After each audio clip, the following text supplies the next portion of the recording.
le bonheur du présent, un présent qui passe par le passé.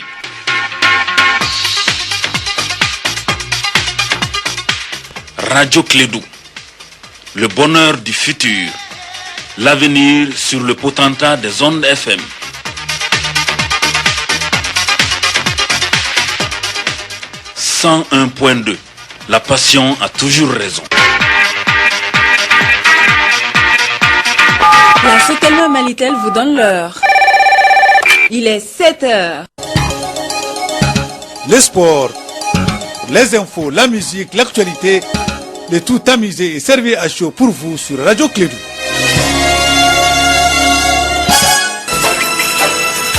Radio Clédou, le journal avec Sotelma Malitel. Mesdames et messieurs, fidèles auditeurs, bonjour, bienvenue. À tous, on souhaite en tout cas un très bon réveil, une agréable journée, un très bon moral et surtout une très bonne méditation pour le Mali. Votre Mali. Dites au nom du Mali, à cause du Mali, avec le Mali et pour le Mali et nous sommes ensemble. Moi je parle au nom du Mali, je suis avec Kassim Traoré qui est de retour. Il était parmi les rebelles, du moins les anciens rebelles. Je sais pas, il va vous donner le titre. En tout cas, il était à Kidal, à Aguelhok. En tout cas, il a eu à parcourir le nord et il est témoin de ce qu'il a vu. Il a participé à 2 congrès, le congrès du Achia et le congrès du Gacha. Kassim est devenu un véritable nordiste. Il est là de retour, il est en forme, il n'a eu ni mine, ni arme, ni rien.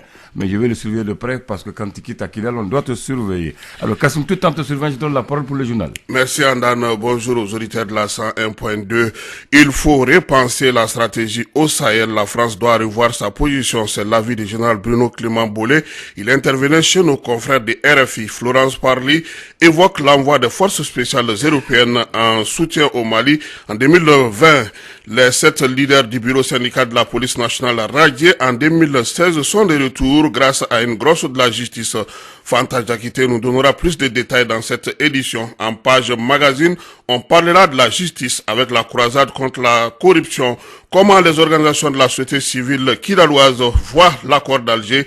Élément de réponse avec notre invité Al-Mahmoud Aga Oufen, qui sera notre invité dans cette édition qui vous sera présentée techniquement par Abdoulaye Andan et au micro pour la présentation Kassim Traoré.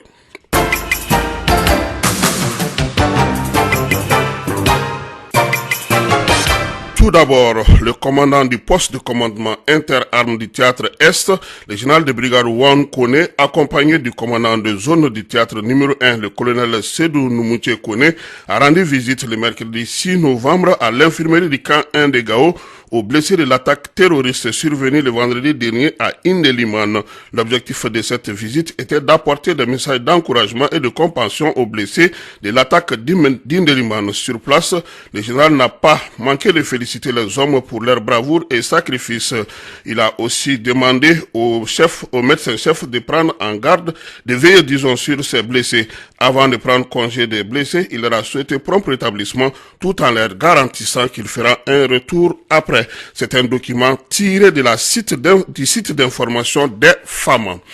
Les 7 leaders du syndicat de la police nationale radiés en 2016 ont été réintégrés par l'ordre de la Cour suprême. Le ministre de la Sécurité et de la Protection civile a pris un arrêté le 24 octobre pour leur réintégration dans la police nationale. C'est ce qui a motivé la tenue d'une conférence de presse hier au GMS. Fanta Diakité y était pour Clédou Info. Radiés en 2016, 7 membres du bureau du syndicat de la police nationale ont été victimes. 3 ans de combat pour leur réintégration. Aujourd'hui, ils ont remporté la victoire à la Cour suprême de Bamako. Adjudant de la police Daouda Sissé, secrétaire général du syndicat de la police nationale affilié à la CSTM. Lors d'un sitting qui avait été organisé par le syndicat de la police nationale, des motifs avaient été fabriqués de toutes pièces et à la suite de ça, 7 de nos camarades ont été radiés. Nous avons dit que cela est inadmissible, que la radiation elle était injuste, abusive, donc nous avons décidé de lancer le combat. 3 ans, jour pour jour. Le 24 octobre, le ministre a pris un arrêté en se référant à un arrêt de la Cour suprême qui leur donne de mettre les éléments dans leur droit, notamment leur intégration. Quant à la secrétaire générale du comité des femmes au sein du bureau syndical, elle a appelé ses camarades à la vigilance, à l'union sacrée autour de leurs idéaux. Adjudant de police Koumba Traoré. Qu'est-ce qui n'a pas été dit ou fait pour motiver les radiations? Mais hélas, la vérité finit toujours par triompher. Je vais saluer le courage du ministre d'avoir pris toutes ses responsabilités pour réintégrer nos camarades. Il a compris que le tribunal de l'histoire risquerait de le juger s'il ne revenait pas sur sa décision. La joie qui nous anime ne saurait effacer de nos cœurs l'image de notre camarade décédé en la personne du fait sergent de police Nouhoum Traoré. Le jour de son enterrement, nous lui avons promis de gagner le combat et aujourd'hui, nous l'avons gagné. Dieu merci. 3 ans ou encore 1100 jours de chômage après avoir pris le goût d'un travail salarial. Avec cet arrêté ministériel du 24 octobre dernier, ils seront tout simplement mis dans leurs droits. Pendant ces 3 ans, le bureau s'est beaucoup battu pour que nous puissions soulager un tout petit peu leur calvaire. Parce qu'une personne qui est habituée à avoir son salaire chaque mois et qu'en fin de mois, tu n'as rien dans ton compte, ce n'est pas facile. Et en ce qui concerne leurs droits, nous avons déjà commencé ces démarches et nous nous battrons jusqu'au bout pour qu'ils puissent avoir la totalité de tout ce qu'ils ont perdu d'hier à aujourd'hui. Et même dans la grosse, la Cour suprême, il est mis là-dedans, ils doivent être mis dans leurs droits administratifs et tout. Cette conférence de presse a été une occasion pour eux de remercier celles ou ceux qui les ont soutenus à mener le combat jusqu'au bout. Merci Fanta Diakité. Pour sortir du bourbier au Sahel, il est urgent de repenser notre stratégie. C'est le titre d'une tribune publiée dans le quotidien Le Monde par le général français Bruno Clément Boilé, qui est aujourd'hui consultant international en matière de sécurité en Afrique. Il a posé un diagnostic sans concession de Barkhane et le G5 Sahel. Un extrait de son interview chez nos confrères de RFI. C'est un peu effectivement le constat que je dresse et je pense que je ne suis pas le seul à le dresser. On voit bien, et vous l'avez vu ce week-end, le bilan continue à être effroyable. On se demande où est-ce qu'on va. Et c'est d'autant plus étonnant que les forces internationales sont quand même en nombre. Entre MINUSMA, entre Barkhane, entre G5 Sahel, entre Cap Sahel, UTM et compagnie. Moi, ce que j'observe, c'est le sentiment que ces forces ont perdu l'initiative et qu'en fait, les maîtres du terrain aujourd'hui, ce sont les islamistes. C'est eux qui décident des affrontements quand ils se font, où ils se font. Ils ont ce qu'on appelle en termes militaires pris l'initiative. Et ça, pour des forces qui sont en place et qui combattent, c'est extrêmement inquiétant parce que la perte d'initiative, c'est le doute qui commence à s'insinuer. Oui, Barkhane est critiqué, mais pourquoi? C'est une question, à mon sens, de perception de la population. Je sais que Barkhane fait très bien son travail dans des conditions opérationnelles et logistiques extrêmement difficiles, et je vous assure que j'ai fait beaucoup d'opérations. C'est une performance quotidienne réalisée chaque jour. Ça, c'est pas à mettre en cause. Enfin, à mon sens. Non, moi, ce que j'observe, c'est la perception qu'en a la population. Pourquoi? Parce que la population, elle en a ras-le-bol. Et moi, ce dont j'ai peur, c'est que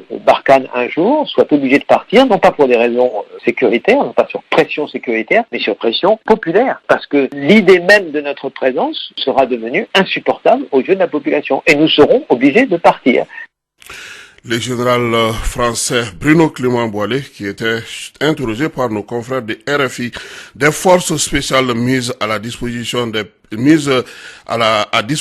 par des pays européens devraient être déployées en 2020 au Mali en soutien à l'armée nationale dans son combat contre le djihadisme en pleine expansion, a dit mardi dernier le ministre français des armées Florence Parly, qui était reçu par Ibrahim Boubacar Keïta.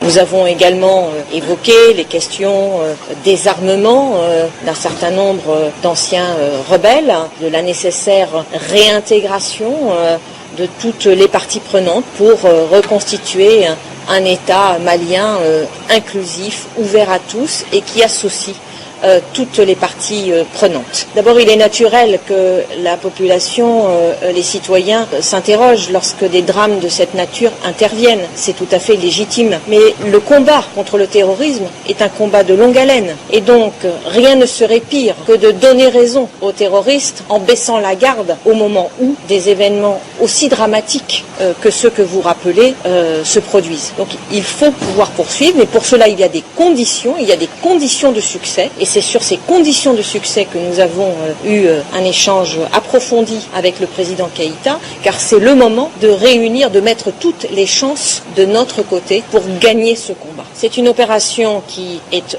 organisée et qui sera sous le commandement de Barkhane, mais qui va associer des forces maliennes d'un côté, burkinabé de l'autre. Et c'est un très grand effort qui est donc ainsi consenti tant par le Mali que par le Burkina Faso que d'avoir mobilisé des soldats en nombre pour participer à cette opération. Florence Parly, ministre français de la Défense. La formation des étudiants membres du club ITIE au cours de cette journée, une vingtaine d'étudiants a été imprégnée sur le domaine et ont été formés par des experts membres de l'initiative pour la transparence dans les industries extractives ITIE. Cette formation concerne les étudiants de l'université Ahmed Baba. L'un des objectifs est de renforcer leurs capacités en matière d'extraction des mines. Emma Fifame-Nouavon, reportage. L'initiative pour la transparence dans les industries extractives ITIE est une norme internationale qui prône la transparence et la redevabilité dans la gestion des industries extractives. Cette formation permet au monde universitaire de s'approprier davantage la norme ITIE 2019. Par la suite, les étudiants formés vont pouvoir assumer pleinement leur rôle dans la mise en œuvre du processus ITIE au Mali. Nouhoum Diakité, membre du comité de pilotage de l'ITIE. La formation concerne la nouvelle norme ITIE de 2019. La formation d'aujourd'hui consiste un peu à échanger avec les élèves de l'université Ahmed Baba sur les nouvelles évolutions et sur les innovations intégrées dans ce document de mise en œuvre de l'ITIE. Je sais que des étudiants au niveau de Ahmed Baba sont des étudiants qui travaillent déjà dans le secteur minier, donc ils ne sont pas néophytes dans ce secteur. Ici connaissent un peu. Donc aujourd'hui nous voulons seulement les orienter, leur montrer un peu, voici les chemins sur lesquels vous pouvez aussi approfondir vos connaissances pour enfin servir aussi votre pays. Parce que l'ITIE parle des flux financiers qui se trouvent dans le secteur minier, parle de l'environnement, parle de la transparence, parle de la propriété réelle. Donc nous espérons que les étudiants se familiarisent quand même avec ce nouveau concept que nous allons leur expliquer aujourd'hui, afin qu'eux aussi ils peuvent en faire soit un thème de mémoire, soit des thèses de doctorat. La présidente du bureau des étudiants de l'UPAB, Jaminatou Touré, est ravie de cette formation qui entre dans le cadre de leur cursus scolaire. Elle envisage déjà de mettre en pratique ce qu'elle a appris au cours de cette formation. Notre objectif est de nous former sur les normes, sur les règles juridiques de l'ITIE, enfin aussi de former l'externe. On a passé une formation de qualité. Créé en 2006, l'ITIE a mis en place le club universitaire ITIE, dont celui de l'UPAB qui a vu le jour en décembre 2018 et qui évolue dans le domaine de la mine et du pétrole.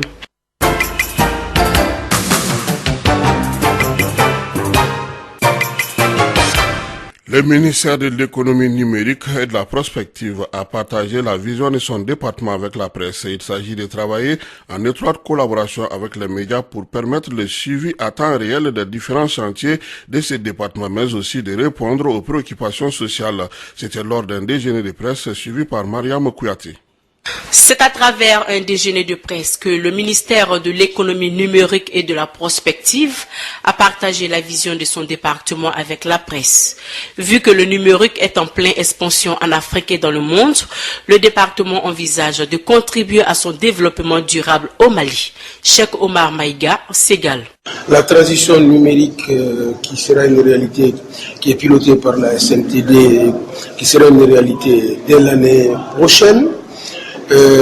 L'extension de la couverture téléphonique, de la couverture Internet, conformément à l'esprit même de l'accès universel, parce que l'accès universel veut dire quoi? Veut dire que n'importe quel citoyen malien, où qu'il soit, a le droit d'avoir accès à des services de qualité en matière de téléphonie et Internet. Donc, voir ce que nous réalisons, les localités que nous connectons, voir également tout ce que nous faisons en termes de dématérialisation de l'administration qui rentre dans cette dynamique, dans l'optique de rapprocher davantage l'administration des usagers. Vous voyez, tout le temps que l'on perd en concert des papiers administratifs, actes de naissance, certificat de résidence, casier judiciaire, et même dans le travail interne des administrations. Donc on a des grands chantiers comme ça, on a d'autres chantiers beaucoup plus importants parce que nous envisageons l'extension du réseau national de fibres. Dans un pays qui connaît les problèmes sécuritaires comme le nôtre, il y a également un renforcement conséquent du réseau national de vidéosurveillance qui va être réalisé dans le cadre du projet Mali numérique avec peut-être plus de 200 à 250 caméras de surveillance supplémentaires. Si vous allez un jour dans le centre, vous allez voir, étant à Bamako ici, vous voyez en temps réel un accident qui se passe à Sikasso, à Bla ou à Mopti. Donc, voilà en réalité ce que nous faisons. Effectivement, les technologies de l'information et de la communication se présentent comme une échelle obligatoire à emprunter pour être en phase avec la mondialisation et échanger de façon optimale avec les autres nations. Le Mali a donc intérêt de mettre les bouchées doubles dans la numérisation afin d'être parmi les pays les plus développés, a souligné Madame la ministre Kamissa Kamara. Parlons justice, c'est l'un des sujets qui alimente la chronique au Mali avec des arrestations de certains tenants de la scène politique. Depuis des années, les Maliens aspirent à une justice pour tous avec une lutte efficiente contre la corruption. La barre se redresse désormais, selon certains d'entre eux. Suivons ce dossier réalisé par Aruna Tidjanimba. Ils ont décidé de s'engager pour faire respecter les lois de la République. Nommé en mai 2019 au poste du ministre de la Justice, des Droits de l'Homme, Garde des Sceaux, Malik Coulibaly vole la vedette aux autres membres de l'équipe gouvernementale dirigée par Boubou Sissi. Il a ainsi nommé en juin à la tête du pôle économique et financier de Bamako, Mamoudou Kassougi. Le nouveau procureur a placé sous mandat de dépôt en septembre Bakary Togola, président de l'APECAM, puis un mois plus tard Adama Sangaré, maire du district de Bamako, ou encore Mako Sissoko, ex-directrice générale d'Asie SA. En dehors de la lutte anticorruption, des jeunes chroniqueurs proches du pouvoir, Abdoul Niang et Bouba Fani, sont aussi condamnés pour outrage à magistrats en exercice de leurs fonctions. Ces actions affichent les nouveaux visages de la justice malienne. Iboussi, analyste. Parce que le nouveau ministre Malik Coulibaly est venu. L'effort qu'il a pu faire, le défi qu'il a pu relever était un grand défi parce que c'était de faire changer l'équipe des pôles économiques et financiers. C'est extrêmement difficile, c'est un grand challenge. Il a pu le faire, il a pu mettre une équipe qui est très crédible. Mais ce que je vais dire par rapport au fait que les Maliens pensent que ça ne va pas continuer. J'ai rencontré des magistrats auxquels j'ai demandé. J'ai dit, mais écoutez, les magistrats, vous avez commencé quelque chose. Est-ce que ça va finir? Mais tous les magistrats que j'ai rencontrés dans ces 2-3 derniers mois, ils m'ont tous dit d'une manière très ferme. Ils m'ont dit, la justice, elle va continuer comme ça et il n'y a rien à faire. De toute manière, on va voir parce que tout le monde sait que le pouvoir politique, même si on ne le dit pas, est au-dessus du pouvoir judiciaire. Ce sont les politiques, il faut une volonté politique pour que des choses comme ça puissent se faire. On verra bien si les magistrats pourront continuer, mais ils sont déterminés. Non, aujourd'hui, vous savez, les arrestations et tout ce qui se passe, les gens pensent que c'est Malik uniquement. Non, c'est la volonté des magistrats. Il faut le dire, c'est la volonté des magistrats. Et ça tombe bien que Malik aussi, c'est quelqu'un d'intègre et qui veut aussi aller dans ce sens-là. C'est son combat aussi à Malik. Mais il faut reconnaître que la justice, c'est elle-même qui a décidé, les magistrats eux-mêmes qui ont décidé franchement de taper très fort. Sinon, ils peuvent faire échouer le combat à Malik s'ils le veulent. Cet avis est également partagé et soutenu par une grande partie de la population malienne. Il ne doit jamais y avoir de l'abus de la part de la justice. Il ne doit jamais y avoir des manquements ou des faiblesses de la part de cette même justice. La justice doit être là pour tout le monde, mais contre personne. Seuls les fauteurs, bien évidemment, doivent être inquiétés par la justice. Mais il faudrait que les citoyens maliens se disent quelque chose. Il ne faut pas qu'il y ait une justice, c'est-à-dire répressive, contre bien évidemment rien que les dirigeants ou bien rien que les bas peuples. La justice, elle doit être là pour tout le monde et équitable pour tout le monde. Ils sont en train de travailler comme il faut. Et je ne fais que remercier Malik Coulibaly. En tant que partant volontaire comme moi, je ne fais que féliciter Malik Coulibaly. Notre 310 milliards a été détourné. Vraiment, la justice, ils vont savoir maintenant qui a détourné cet argent. Fait que féliciter Kassongé. Ceux qui sont en train de détourner de l'argent là, il faut qu'ils vont passer en prison. Ils vont payer l'argent là, de gré ou de force. Les Maliens même doivent soutenir la justice dans ce programme-là. Sauf si tu es suivi. Si tu n'es pas suivi, tu dois te lever pour les aider. Quand on est là, il y a des gens qui s'enrichissent au dos des autres. Nous sommes tous des fils du pays, mais nous payons des impôts. Voilà, partie de ce magazine, les restes en intégralité dans nos prochaines éditions. La société civile de Kidal est organisée à travers plusieurs organisations, parmi lesquelles il y a la coalition citoyenne pour l'unité et la réconciliation nationale au Mali. L'un des porte-parole est Al-Mustafa Agaoufen, il est au micro de Clédou Info. Bonjour, Bonjour. Comment vous vous appelez? Moi, c'est Al-Mostafa Goufen. Je fais partie du bureau de la coalition citoyenne pour l'unité et la réconciliation nationale de Kidal.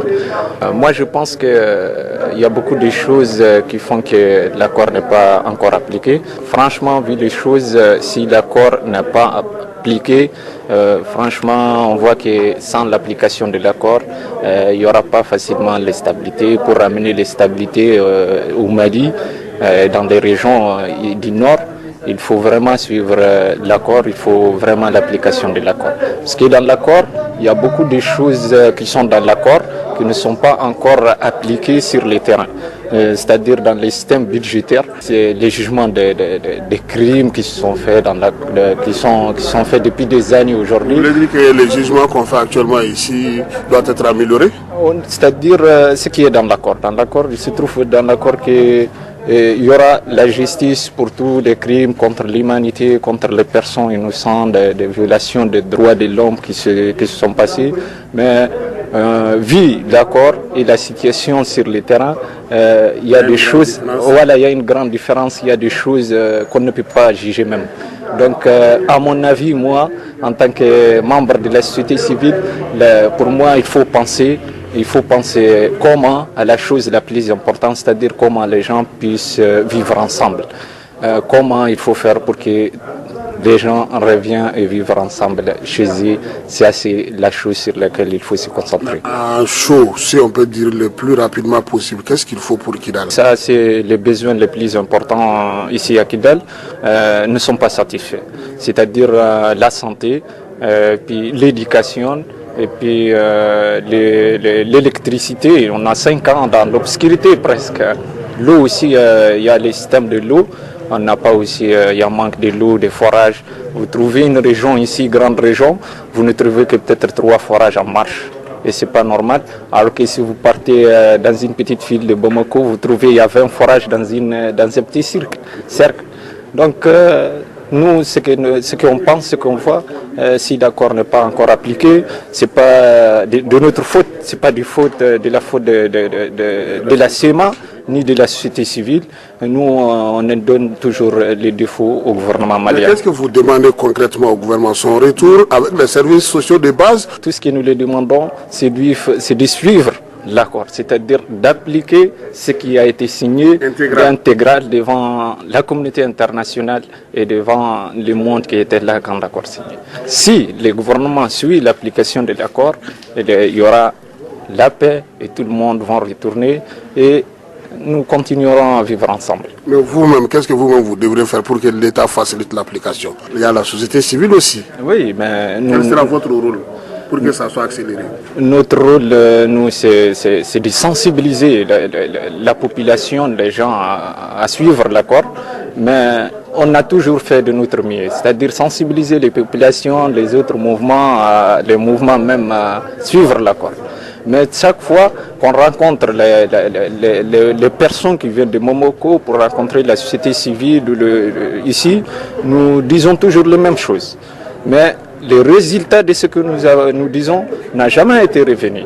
Donc, qu'est-ce que nous, à votre avis, comment on va penser de ça? Mais l'accord rien n'était appliqué dans l'accord. Donc, qu'est-ce qui nous prouve nous-mêmes que cet accord récemment appliqué ou dont tout le monde parle sera avancé ou amélioré? Parce qu'en fin de compte, nous voyons bien sûr que ce n'est pas de notre côté que l'accord est bloqué. C'est du côté du gouvernement. Si le gouvernement ne finance pas, c'est-à-dire les ressources ou ce que la société civile demande, les besoins de la société civile, qui sont la santé, l'eau, l'éducation, si la population n'est pas satisfaite, donc quel accord que nous devons appliquer? Parce qu'il faut satisfaire d'abord les besoins des gens pour qu'ils puissent répondre aux autres choses. Mais qu'est-ce que vous-même vous avez à dire à ceux qui ont peur de retourner, les représentants de l'État, que ce soit les enseignants, les autres? Est-ce qu'ils seront en sécurité? Non, moi je pense qu'ils n'ont pas besoin d'avoir peur. Aujourd'hui, nous avons les gouverneurs ici, nous avons des autorités maliennes ici, il y a même certains enseignants maliens qui sont ici. Donc ma question, s'ils ne sont pas là aujourd'hui, d'autres, c'est une question politique. Ce n'est pas une question d'insécurité ou autre chose. Donc si vraiment il veut travailler ou revenir ici, franchement, il peut venir. Ils sont les bienvenus. Merci. Donc il y a des gens de prêts pour ça. Merci. Merci. En tout cas, certains anciens sont dans la localité de Kidal. C'est ce qui met un terme à cette première session d'information sur la 101.2. Une édition présentée techniquement par Abdoulaye Andan, au micro pour la présentation Kassim Traoré. Oui, j'ai pris le temps de te désarmer avant de te faire entrer dans mon studio. Maintenant, quel est le thème et les invités du débat politique de ce soir? On a les thèmes. Oui. On attend la confirmation des invités. Bien. Mali. Quelle mobilisation face aux terroristes? Ah, ça c'est une très belle question. Ça, il faut avoir des vrais invités. Merci Kassim. Merci. Radio Kédou, le journal avec Sotelma Malitel.